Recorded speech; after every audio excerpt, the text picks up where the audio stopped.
All right, glad to have this next gentleman back on. Not his first time, not even close to being on the show. We last spoke to him was at the National in Chicago back in August. So it's been a little bit between him dropping by, and glad to have him back from SGC. Peter Steinberg, welcome back. Thanks, John. Pleasure being here, and I appreciate you having me. So like I said, we last spoke in August. Nothing has happened in the hobby from that time to now. So I'm not sure what we're going to discuss. Obviously, I kid. I mean, just from SGC's perspective, how's it been from the show? And before, I don't want to ramble on, but before you even, that when you guys at that show, you didn't take any submissions. It was sort of a different thing. You did giveaways and breaks. I mean, going by your booth, the crowds were crazy. You made your breaking debut. You did very well from the times I was watching. Yeah, you pulled some nice stuff as well. From that, what's been sort of the response, and how's business been? Yeah, look, so much has happened. Like you kind of alluded to since that time. It's really crazy. We're kind of in dog years, as far as the hobby goes. But look, the national itself was just fantastic. SGC really isn't in the business of kind of puffing our chests out and making it like we're the best and all this, but it was just such a great time. I think the one regret I have is we actually didn't bring a camera crew there. And the reason we didn't is we didn't want to appear like we were just doing all this kind of, just kind of having this goodwill going around just to make some money off of it and monetize all of it. So we decided not to. My biggest regret, though, is that only so many people were able to participate and able to see what we'd done. I actually heard someone recently say, they were giving away like $20,000 worth of boxes, and they said it's the biggest giveaway in hobby history. And I said, wait a minute, my company spent $130,000 worth of boxes and gave them all away at the National. We just decided not to brag so much about it. But anyway, the National was so much fun. I mean, just meeting people, having our supporters come up to us and just tell us kind of what it's like on their end and how much they're enjoying working with SGC and bringing along our staff to kind of learn more about the industry. A lot of the team members that we had there, it was their first national that they'd attended, and it's a very special experience, obviously. The national was just fantastic. And honestly, John, I have no regrets because a lot of the updates that we just announced last week really would not have been possible without a turnaround time as luckily as brief as ours tends to be. And we owe that to some strategic decisions, one of which was not grading on site, which is a little different than in years past. Yeah, no doubt. We're going to talk about some of those new announcements for sure.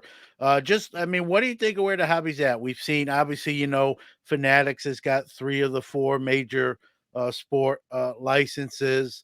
That's huge news. I mean, obviously, you kind of wear 2 hats. Like you said, and being on the show prior, you're a collector too, and then obviously your involvement with SGC. How do you view that maybe from both lenses, with both hats? Yeah, look, I think that Fanatics coming in is undoubtedly a good thing in my opinion. I mean, when these guys are aligning themselves with folks like you and I, who are card collectors, it's a good thing. It means that they believe in it as much as we do. At the same time, it's very important that we're going about this new influx of whether you want to call it support or money, whatever it is.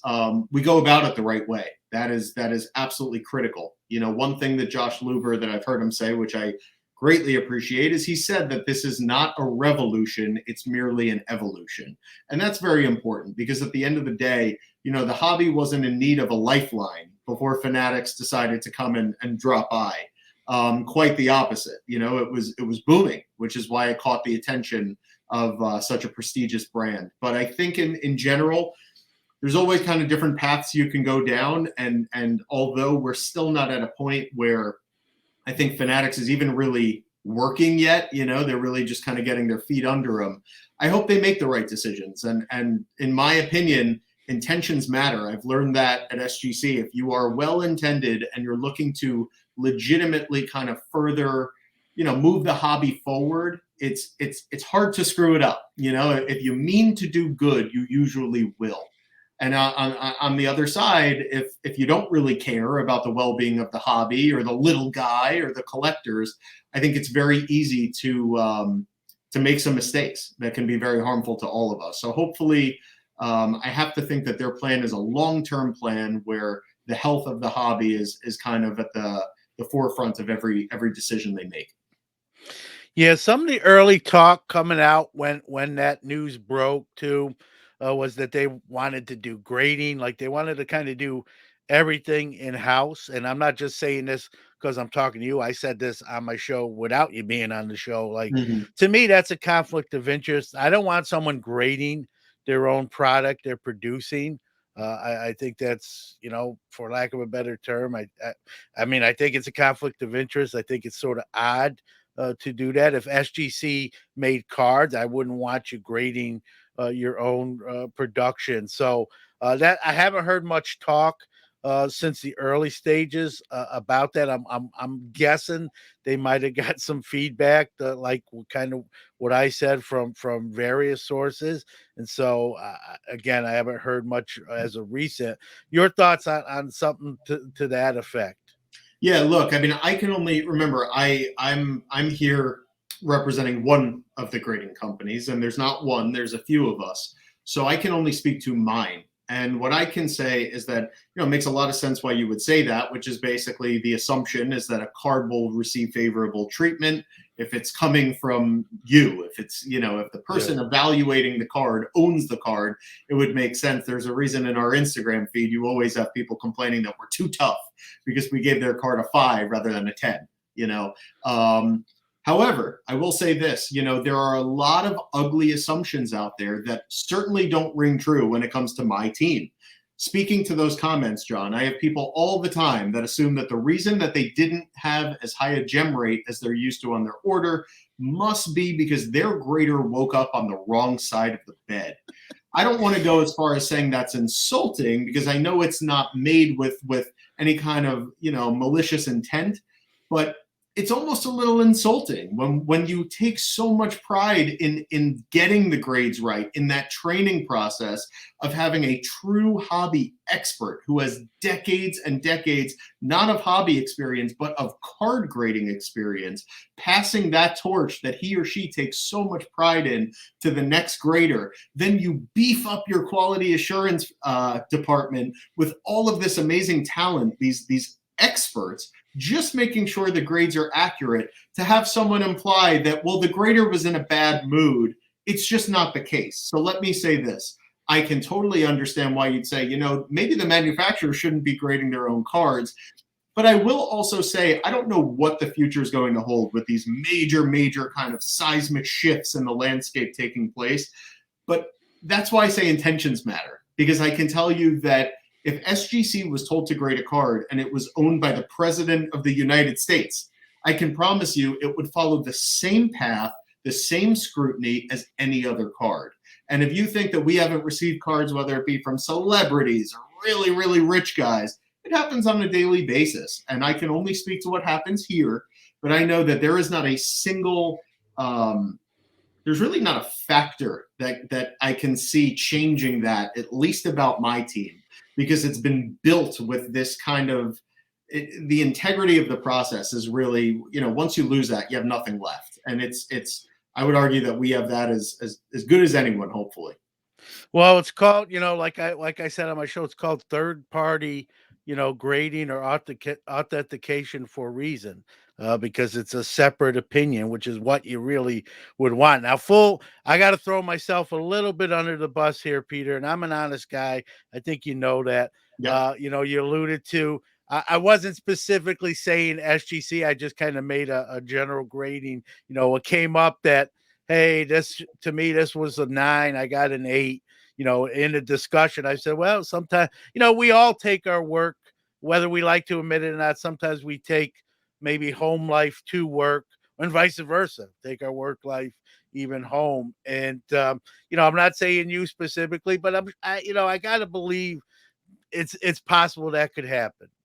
I'll tell you what could happen. I'll tell you. I'll be very upfront with you, John. I'm an open book, as hopefully you know, and I'm very proud of my team. So I got nothing to hide here. Here's what can happen.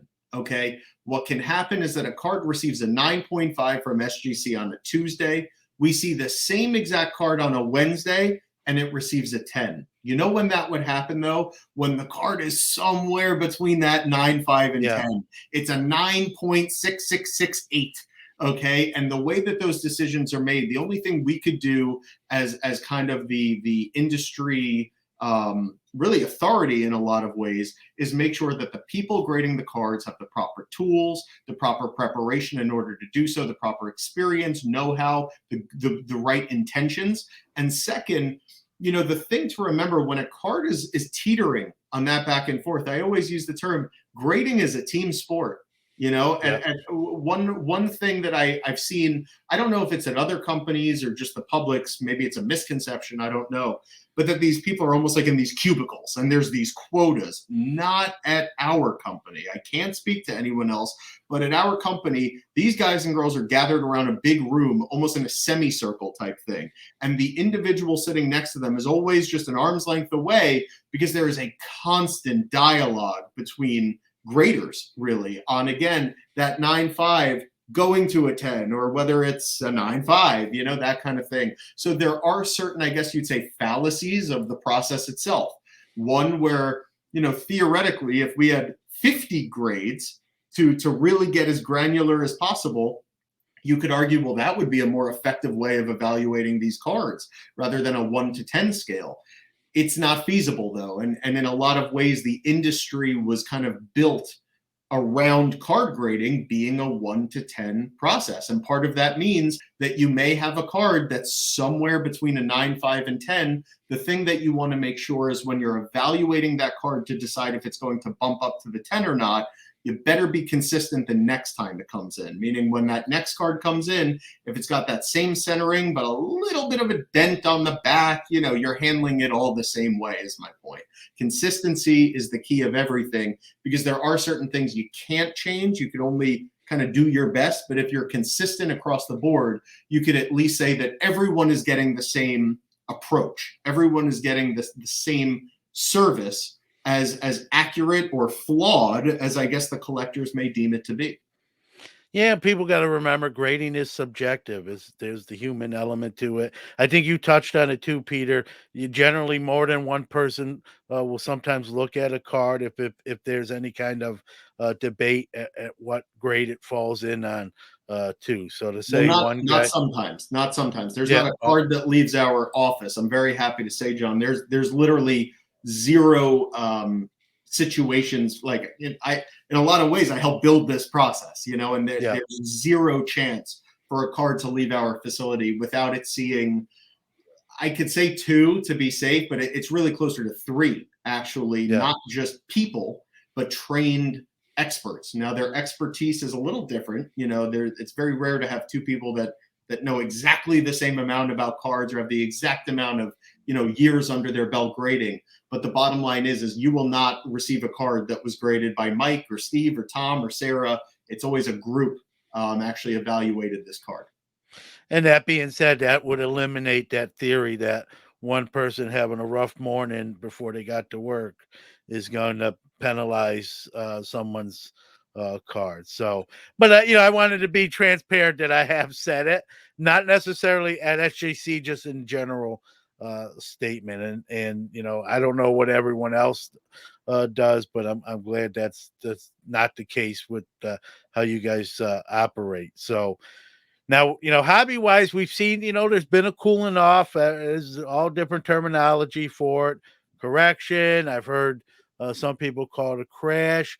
I think it's in a way it can be a positive because things that maybe were unaffordable have come back within purchase reach. That being said, have you, from a grading point of view, have you noticed anything internally pertaining to where we see the market at? So it's been no secret that SGC's been very aggressive when it comes to scaling. Very aggressive, and we maintain that. And what we find is the bigger you grow, the more manageable the body of work is that you have to put in. The more manageable that body of work is, the more fun you could have. Things like lowering price, which is good for everyone. Things like, promotions, things like having me come out and actually be able to talk about SGC in a positive way without being fearful that my company is going to be completely overrun by a tsunami of submissions. So I in a way, I like the term correction, because I think it is correct. This is how it should be. Where again, I guess since the other companies have been closed, I wasn't able to say a word, because if I said a word, we were at capacity just keeping the doors open. If I came out here and gave a really nice pitch about why SGC's #1 or whatever it is, I would be threatening our turnaround time by taking in just more cards than we were capable of grading. So I can say this: there are many thousands of cards coming in and out of the SGC facility on a daily basis. It's no secret that there have been individuals exit cards for other shinier things, like whether it be NFTs or crypto, things like that. I think it's just important that we're putting in the time really to help grow the hobby. Meaning, we can't decide to collect cards for anyone else, but what we can do is give them really great resources to learn about cards and to see why we collect cards, and then let them make the decision. I'd be lying if I said that I didn't feel that this industry was greatly lacking that, though. I think that is one of the biggest failures of the current state of the industry, that there is no good resource. And I don't mean to say no one's doing it. I don't want to offend anyone. I know there are a million, YouTube channels where people are talking vintage and modern and trying to educate, and I applaud those people. But at the end of the day, there's no real centralized place where you can just learn about cards, not learn how to make money in cards, learn about cards, and at the end of the day, if no one is collecting these things, John, then no one wants to buy them off guys like you and me. And when we want to level up our collections and buy a new card, we'll have no money to do so, because no one wants to buy what we currently own, So I think that the collecting component is something that this industry needs to really, really improve on. And it's not easy. It's not an easy message to portray, and you got to have a lot of knowledge. So I can see why that person hasn't yet kind of shown themselves, but that's also why I'm eager to get out there, because, whether it's helping SGC or not, I love talking cards. I love giving the pitch on why these things are so special, and any opportunity I could do to help kind of bring more new blood into the hobby, I always welcome. So, Yep, nope, and that's not lip service. I've talked to you numerous times on the record, off the record. There's no shtick there. That's just you being genuine about it. One last thing before we get into some SGC stuff. We recently seen a competitor have a submission where the submitter owed $1 million. It's being reported and defaulted on that. Basically, they're claiming bankruptcy. And the first thing I thought of when this story broke is, how does a company let someone run up? I don't care how. I wouldn't let my own dad run up $1 million tab. You know what I mean? And I love my dad. He knows that. But like, how does that? That to me, that was just a head scratcher. I don't care how well you know someone. You think they're going to be doing business with you for the long haul. $1 million is $1 million, and that was the first thing that stuck out to me, is like almost shame on them. Like that's crazy. And now you've got, it's not the one person being affected. As a group subber, you got all those people who paid that person for their cards to get graded, and now they're sort of being held hostage by the process. And just, I know you don't do business like that with tabs. When I subbed, and I know you, I'm paying for my bill like anyone else, and I'm not complaining. That's the way. I'm actually glad about that. That's the way it should be. So when you hear a story like this, to me it's just head scratching, and I don't get it. I mean, I've done this a long time. I've been in the hobby a long time. It's a head scratcher to me. I mean, just I know it's not you and your company, but just kind of how you see that, even from a competitor's chair. Yeah, look, I mean, being that it didn't really involve SGC, all I can do is speak from an outsider's perspective, which is, no different from your opinion, really. It's a tragedy. I mean, that's what it is. It's a tragedy. There were a bunch of innocent people that just tried to get their cards graded that are now paying, whether that be a price monetarily or just on their time. I mean, the amount of stress, and everyone lost here. Everyone lost here. No one gained. And I have to tell you, I was sent that news actually by an individual who almost presented it to me like, hey, this could be a good thing for you. And I texted back and I was like, this is not a good thing. You don't really understand how this works if you think this is a good thing for SGC, because it's awful. It's a tragedy. I mean, the fact is I'm just happy to say that, that situation is not only avoidable for SGC, but it literally couldn't happen. Remember, John, that one of the biggest benefits to kind of the SGC way of doing things is when a card comes in, sure, it's got to wait its turn, but it's going out. It's going out, not in months and months or years. It's going out that month, and what that does is it really mitigates the risk, and it avoids us having bills of $1 million. Honestly, it's just a totally foreign idea to me. Really, since I've kind of taken over here, having a backlog that was that long was certainly never the plan. And we had our taste of it, and it was a bad taste, and we did not like it. We kind of immediately changed course and went in the right direction. So, look, I mean, the thing to remember as well, though, is that the current leadership over at PSA they see that too, you would think, which is why they closed down. In other words, if they wanted a business as usual, I guess they would have just kept running up that bill and kept the cards coming in.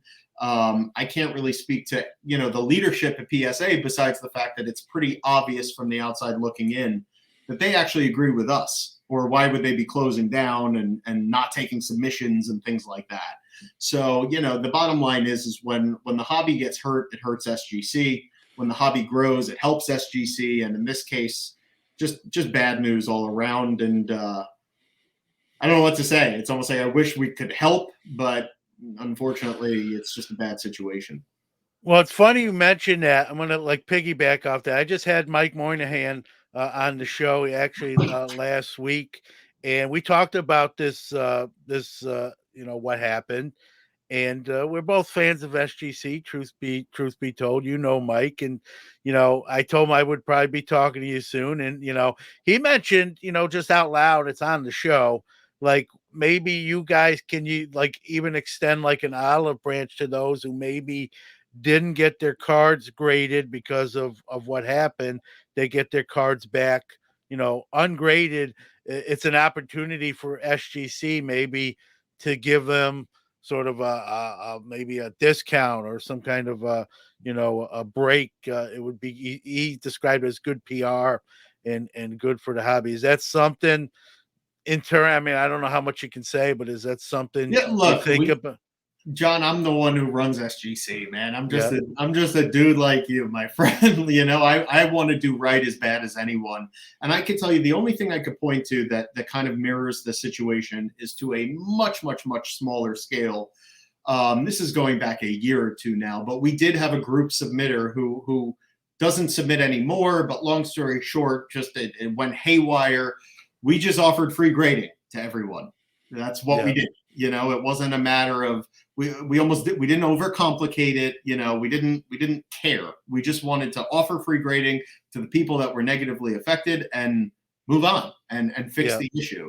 So I guess what I'm trying to say is if there was a way, remember, I don't have a list of everyone, affected by this with that kind of thing. So it's almost like if it was feasible 100%. And if you doubt that what I'm saying is true, guys, there's so much that SGC does behind. We're just not in the business of, just marketing how nice we are and how great we are. I mean, the other week, I was approached by Aaron, who runs the Slab Stocks page, and he was doing a promotion for Camp Kesem, which is, if you don't know, that's basically a program where it sends children whose parents have been diagnosed with cancer kind of away for a week where they can interact with other kids who are also fighting either, I guess, cancer themselves or it's in their family. And it just sounded like the most awesome idea to me. And Aaron's telling me that it's all around cards. He's basically selling these cards, and every card he sells, 100% of the proceeds go to Cam Kesem. So imagine,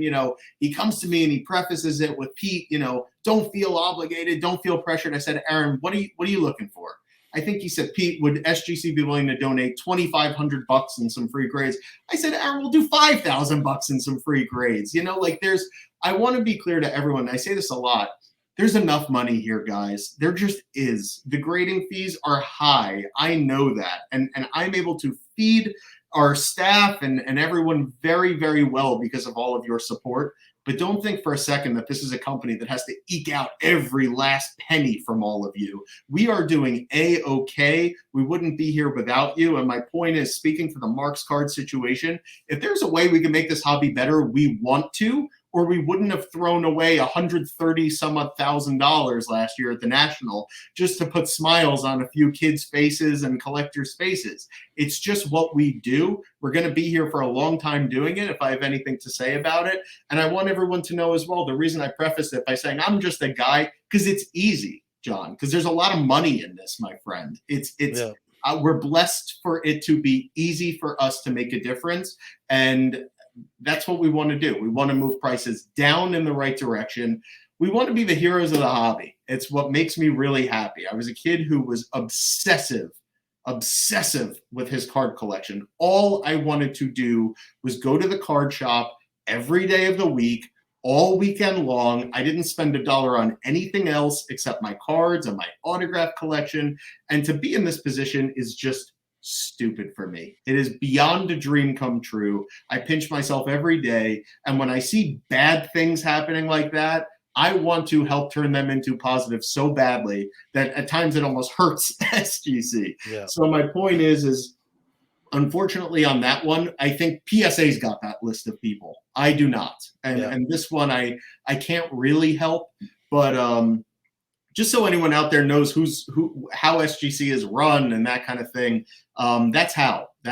There's enough here to go around, and we don't need to be jerks, to put it lightly, if that makes sense. Yep. No, well said.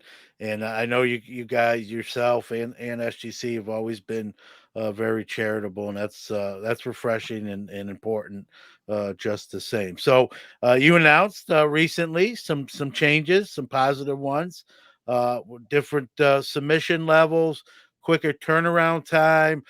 Every graded card will have a photo that can be accessible, so people can cross-reference what they're purchasing or acquiring. So I'll you better explain it than I touched on some of it, and maybe not all of it.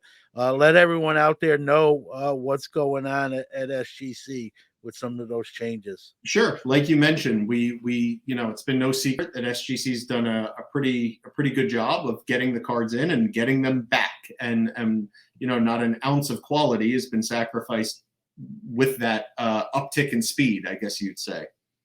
Having said that, as our capacity has grown, we have come to realize that we can offer more than we were offering. When we set up those two services, we did it at a time where both companies officially shut its doors.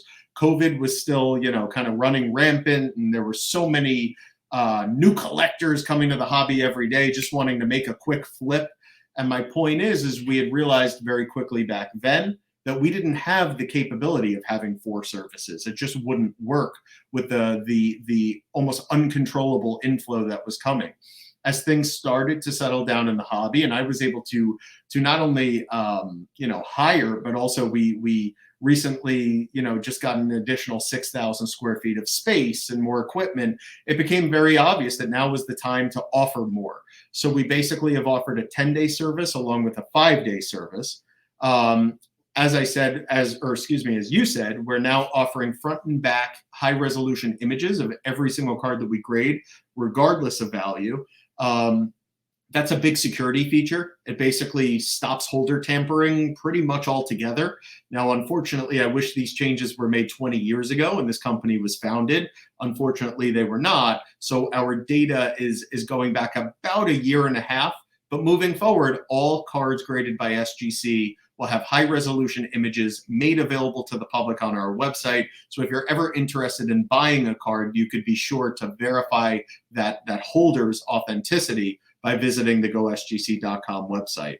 In addition to that, we also made our HD or high resolution images available upon receiving your email with your grades. So obviously, you submit, John, you've got to know that a really fun part of the process is to see how you did, obviously. And when you see how you did, you also get kind of a sneak peek of your cards and their new tuxedo holders only a few minutes after they've left our facility. So it's just a little value add there. And the cool thing is, while we did this, we actually lowered the price of our most expedited service. We cut that price in half, from $250 a card to $125 a card. And we actually were able to offer some of our group submitters even more competitive pricing. So the bottom line is a value add with a price drop. So that can't suck too much. No, it doesn't. It doesn't seem to happen in 2021 and 2022. So when it does, kudos to you and your team there. It's kind of a dumb question, but I'm assuming response has been pretty good right off the bat. Response has been amazing. It really has been. The effect that people's comments and opinions have in this hobby just it's extremely impactful in our building. We read this stuff, we appreciate the feedback, and it means so much to us when someone is legitimately happy about the news and appreciative of the news. And as far as that goes, I mean, the overall consensus, it's been pretty resoundingly positive.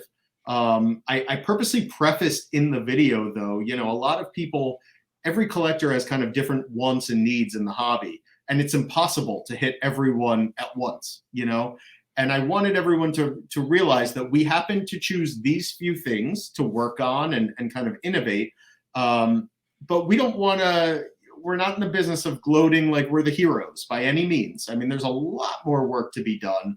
But the bottom line is, it means a lot to me that people feel like we're working on it, that people feel like, for whatever I love about SGC, or maybe I don't love about SGC, at least I know that they're trying really hard to make something happen over there. And we've made a tremendous amount of progress. I mean, it's pretty crazy if you kind of list everything out on a bulletin board, what we've been able to accomplish over the last 2 years or so. But we're already working on the next project, John. To be honest, we're going to have a nice little update coming soon, and it's not going to involve a price increase. So, just another great one. This kind of thing is going to keep continuing, by the way. So it's like, if you don't like SGC yet, well, we're only going to get, bigger and just going to keep coming out with this good news. So I don't know why you don't like us now, but hopefully that changes in the near future, because we're working really, really hard to just kind of, at the very least, be everyone's kind of hobby friend. You know what I mean? Yep. We don't like enemies. The negativity doesn't help anyone. Yeah. And so your turnaround times, were reported anywhere from 35 to 45 days, now 20 to 25. What do you attribute the faster turnaround times? How are you getting that done? Yeah, just to be clear, John, I mean, the turnaround time was never actually close to 45 to 50 days. I came out with an update. What I had seen is right when we were at about 18 business days, let's say, roughly, we were at, let's say, somewhere between 18 and 20 business days, but I'm able to forecast what's coming, because remember, when the cards are sent in, they actually wait in line most of the time. The actual process itself is not what takes a month. The issue is the line may be a month long to be entered into that process. So what I was able to see is when we were at 18 or 20 days, I could see, whoa, this is going to grow. And it's pretty obvious how I could see that, because the numbers that are kind of in our building, the number of cards submitted, exceeded the amount that we can send out. So you basically look at what's left over. You divide that by the amount of cards that you can process in a day, and now you see how many business days you're going to be falling behind over the next month or so. I was able to see that SGC was on track, if it was at 20 business days, to get all the way back to about 25, 26, 27 business days. In order to get out in front of that, because the one thing I never want to do is tell someone it'll be 25 days and then it's 27 days, is I decided to say, well, it looks like it might get to 27 days. So let's jack the thing up to 45 to 50 days. That way, anyone submitting will still be receiving their cards unbelievably, I guess, in an unbelievably quicker amount of time than what they expected.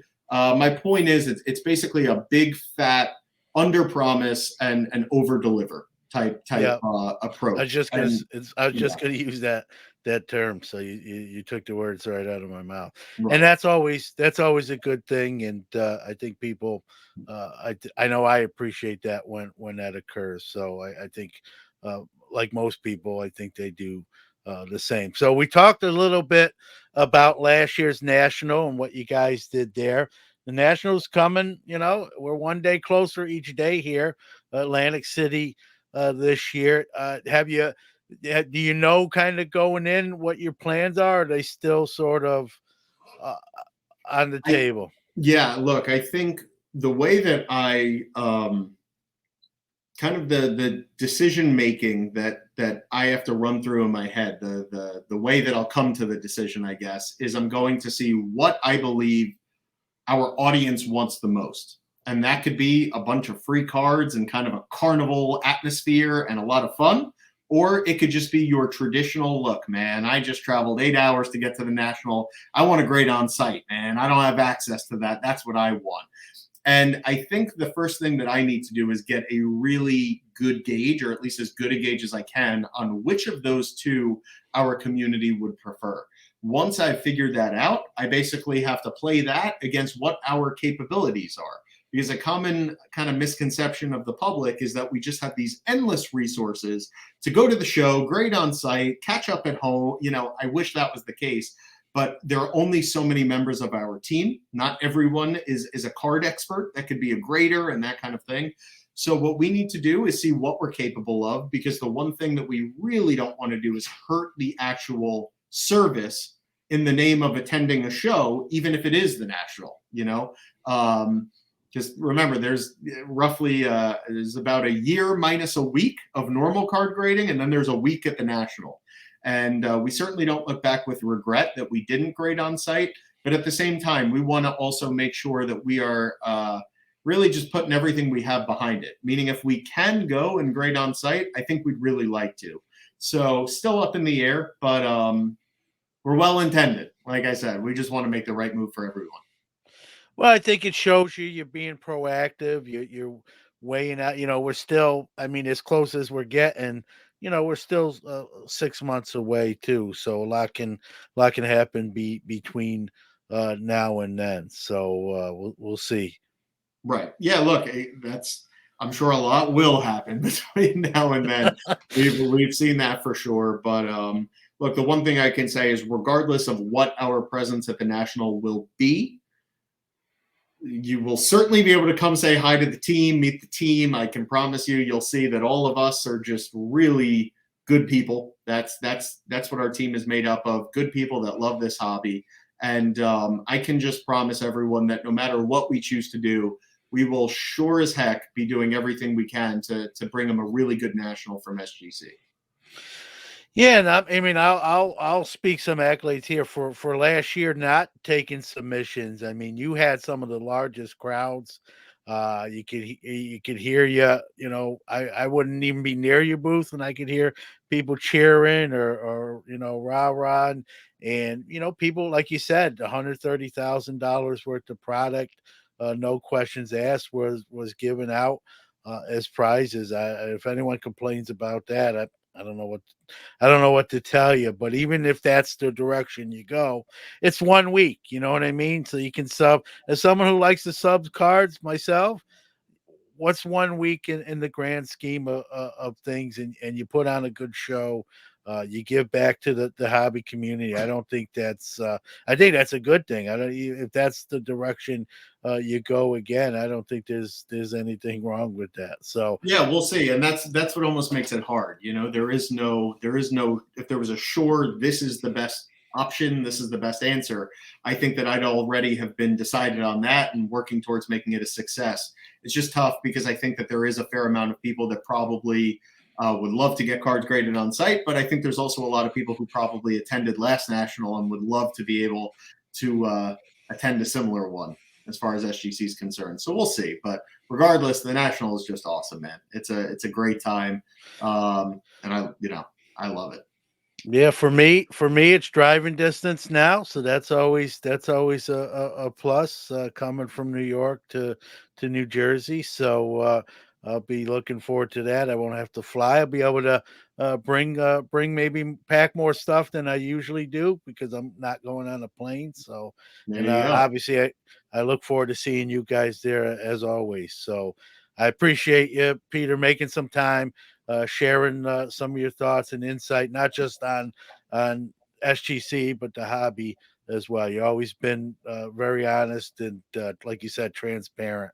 And it's sometimes becoming a rarity in some cases. So I appreciate it when we get that, when we see it.